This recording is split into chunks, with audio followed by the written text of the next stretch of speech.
யார் வேணாலும் வரலாங்க. அதிமுக வரலாம், பிஜேபி வரலாம், தளபதி விஜய் வரலாம், யார் வேணுமாலும் வரலாங்க. ஆனால் இவங்க மட்டும் வரக்கூடாதுங்க, அவ்வளோதாங்க. ஐயா வணக்கம். நான் டைமண்ட் ராஜா வெள்ளையன், மாநில தலைவர், தமிழ்நாடு வணிகர் சங்கங்களின் பேரவை. மறைந்த சுதேசி நாயகன் எனது தந்தை ஐயா தா வெள்ளையன் அவருடைய மகன். எங்களது 43வது வணிகர் தின மாநாடு சுதேசிய கொள்கையோடு வணிகர்களின் ஒற்றுமை எழுச்சி மாநாடு என்று பெயரிடப்பட்டுள்ளது. இந்த மாநாட்டிற்கு தமிழகம் முழுவதும் உள்ள அனைத்து வணிகர்களும் வர இருக்கின்றார்கள். இப்போ இந்த மாநாடு அனைத்து வணிகர்களும் வர இருக்கிறார்கள் அப்படின்னும் போது எனக்கு ஒரு ஞாபகம் வருதுங்க. கொஞ்ச நாட்களுக்கு முன்னாடி ஒரு வணிகர் சங்க தலைவர் என்ன பண்ணுறாருங்க, தனக்கு இந்த ஆட்சியில் ஆதரவில்லை என்று தெரிந்து கொண்டு மத்திய அமைச்சர் நிர்மலா சீதாராமன் அவர்களுக்கு ஒரு பாராட்டு விழா நடத்துகிறாங்க. அதுக்கப்புறம் எதிர்க்கட்சி தலைவர் அண்ணன் எடப்பாடி பழனிசாமி அவர்களை சந்திக்கிறார்கள். அதற்கப்புறமா அவர்களுக்கு இப்போ இருக்கிற அரசாங்கத்தின் மூலமாக ஒரு அனுகூலம் கிடைத்தவுடன் உடனடியாக இன்னொரு பேட்டி கொடுக்குறாருங்க.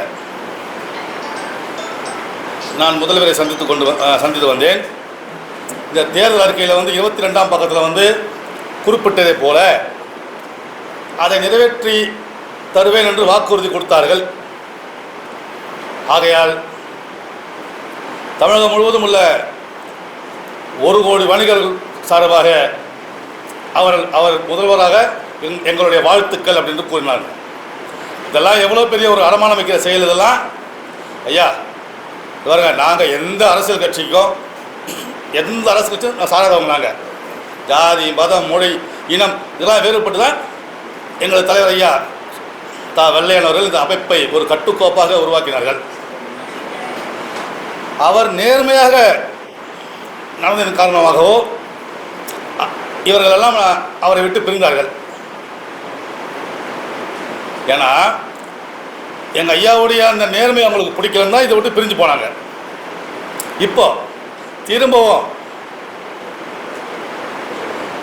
1 கோடி வணிகர்களை அவர் என்ன பண்ணுறாருங்க, அடமானம் வைக்கிறாருங்க.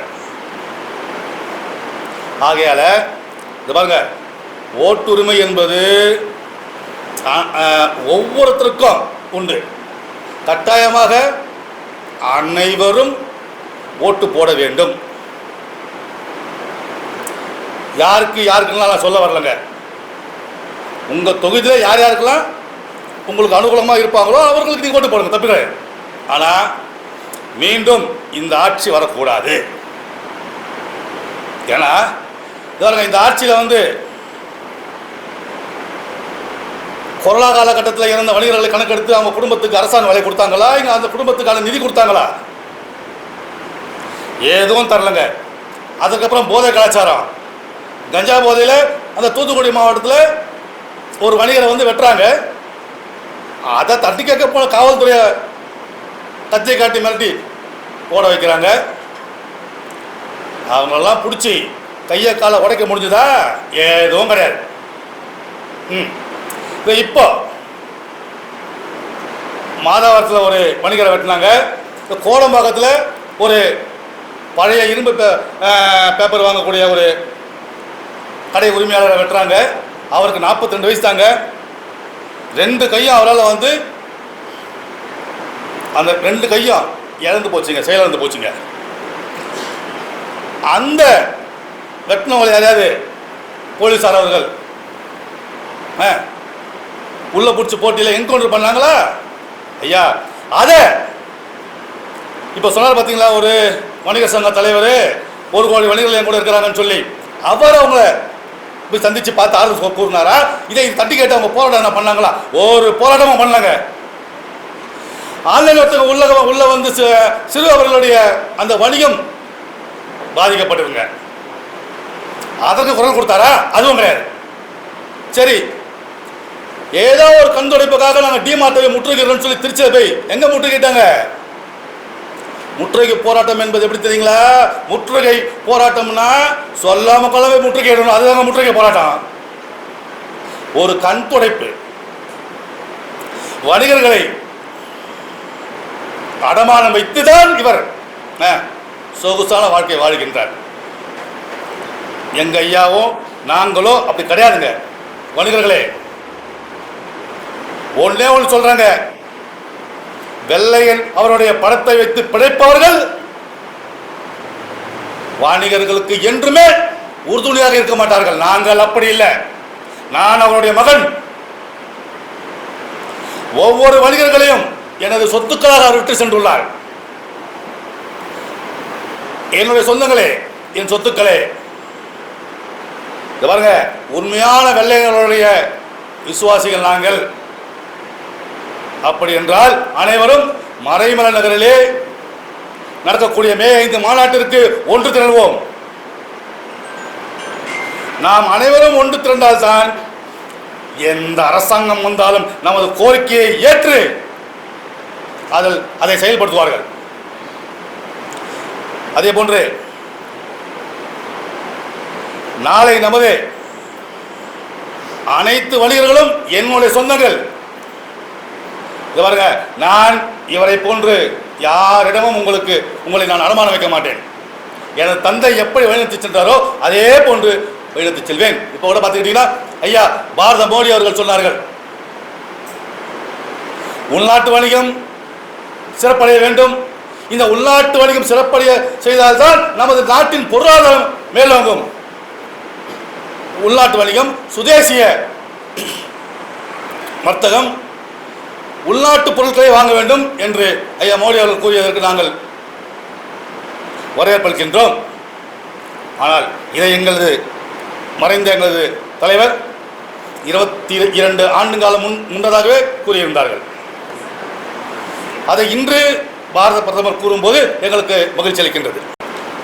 அதற்கென்று நாங்கள் எங்களுக்கு சிறு குறு வணிகர்களை காக்கக்கூடிய எந்த அரசாங்கம் வந்தாலும் அவர்களுக்கு நாங்கள் நிச்சயமாக உறுதுணையாக இருப்போம். வணிகர்கள் ஒற்றுமை மட்டுமே எங்களது செயலாக இருக்கும் என்று கூறிக்கொண்டு விடைபெறுகிறேன். நன்றி, வணக்கம். ஐயா, அதாக சொன்னங்க, ஓட்டு என்பது ஒவ்வொரு மக்களுடைய உரிமை. அதை வீணாக்கிட வேண்டாம். உங்களுக்கு பிடித்த மாதிரி யாருக்கு ஓட்டு பண்ணோ போடுங்க. ஆனால் இந்த ஆட்சி மட்டும் வரக்கூடாது என்பது நாங்கள் தீர்மானமாக இருக்கிறோங்க. ஐயா, இது பாருங்க, இந்த ஆட்சியில் தாங்க பல மடங்கு வரி. ஒரு சாதாரண 20க்கு 10 இருக்கிற ஒரு டீ கடைக்கு கூட 1500 ரூபா இருக்க இந்த வரி இப்போ 6000 ரூபாங்க. அதே போன்று பார்த்துக்கிட்டிங்கன்னா இந்த கோயில் இடங்களில் இருக்கிற கடைகள், கோயில் இடம்னா அது ஒரு சேவை செய்யக்கூடிய அந்த வருமானத்தில் சேவை தான் செய்வாங்க தவிர அந்த வருமானத்தை வச்சு யாரும் பிழப்பு நடத்தக்கூடாது. பார்த்துக்கிட்டிங்கன்னா 1000 ரூபாய் இருந்த கடையினுடைய வாடகை இப்போ 10,000 ரூபாங்க. எப்படி கட்டுவாங்க? இன்னைக்கு பாருங்க, பல கோயில் நிலங்களில் இருக்க கடைகள் மூடப்பட்டு 20 லட்சம் குடும்பங்கள் இன்னைக்கு வாழ்வாதாரம் இழந்து இருக்காங்க. அப்போ இந்த ஆட்சி வரலாமா? ரெண்டாவது, இந்த வரி ஏற்றத்தினால விலைவாசி ஏற்றம். இந்த விலைவாசி ஏற்றத்தினால பொதுமக்கள் என்ன நினைக்கிறாங்க? வியாபாரிகள் நாங்கள் தான் விலையை ஏற்றி விற்றோம் அப்படின்னு எங்களை தான் கேட்குறாங்க. அதனால தாங்க இந்த முடிவு எடுத்தோம். நாங்கள் ஒவ்வொரு முறையும் நாங்கள் ஒரு சுதந்திர போராட்டம் மாதிரி தாங்க எங்களுது. ஒவ்வொரு பேரும் சொல்கிறோம், இன்னைக்கு பார்த்தீங்கன்னா கொக்கோ கோலா, பெப்சி, லேஸு, குட்குரு இதெல்லாம் சாப்பிட்டா மலட்டுத்தன்மை வரும், ஆண்மைங்களுக்கு கேன்சர் வரும்னு சொன்னவங்க நாங்கள்.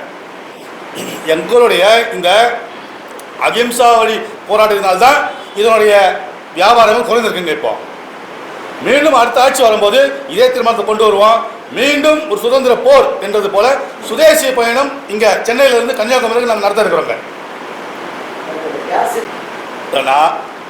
இன்னும் ஓரிரு நாளில் நாளை மறுநாள் கோட்டு 4ஆம் தேதி அதற்கான பதில் கிடைக்க போதுங்க. 5ஆம் தேதி எங்களுடைய மாநாடு. இந்த ஆட்சி மாற்றம் வரும்போது நிச்சயமாக இதுக்கெல்லாம் ஒரு நல்ல தீர்வு கிடைக்கும் அப்படின்ற ஒரு நம்பிக்கை எங்களுக்கு இருக்கு. உண்மையிலே இதில் வந்து பெரிய மாஃபியான்னு பார்த்தா மாநகராட்சி தாங்க. வியாபாரிகள் யாரும் பிளாஸ்டிக் கவர் விற்கக்கூடாதுன்னு நாங்கள் இருக்கிறோம். ஏன் அரசாங்கம் வந்து இந்த பயோ கவரை கொண்டு வரலாம்ல? ஏன் அந்த மஞ்சப்பை திட்டத்தை கொண்டு வந்தாங்க? அதை முதல்ல சொன்னது நாங்கள் தாங்க. மஞ்சப்பை திட்டத்தை வந்து மானியத்தை கொண்டு வந்து பொதுமக்கள் கையில் ஒரு மஞ்சப்பை 10 ரூபாய்க்கு கிடைத்தா நிச்சயமாக மக்கள் வந்து அந்த கவரை வாங்க மாட்டாங்க யாருமே.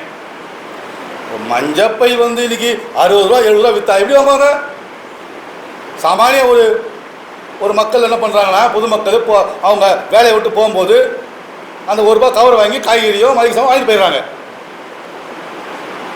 ஏன் கவர் எங்கே வருதுன்னு அரசாங்கத்துக்கு தெரியாதா?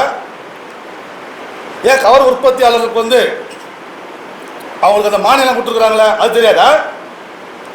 ஏன் பயோ கவர் உள்ள கொண்டு வரலாம்ல? அதனால தான் சொல்கிறோம், ஆட்சி மாற்றம் தேவை.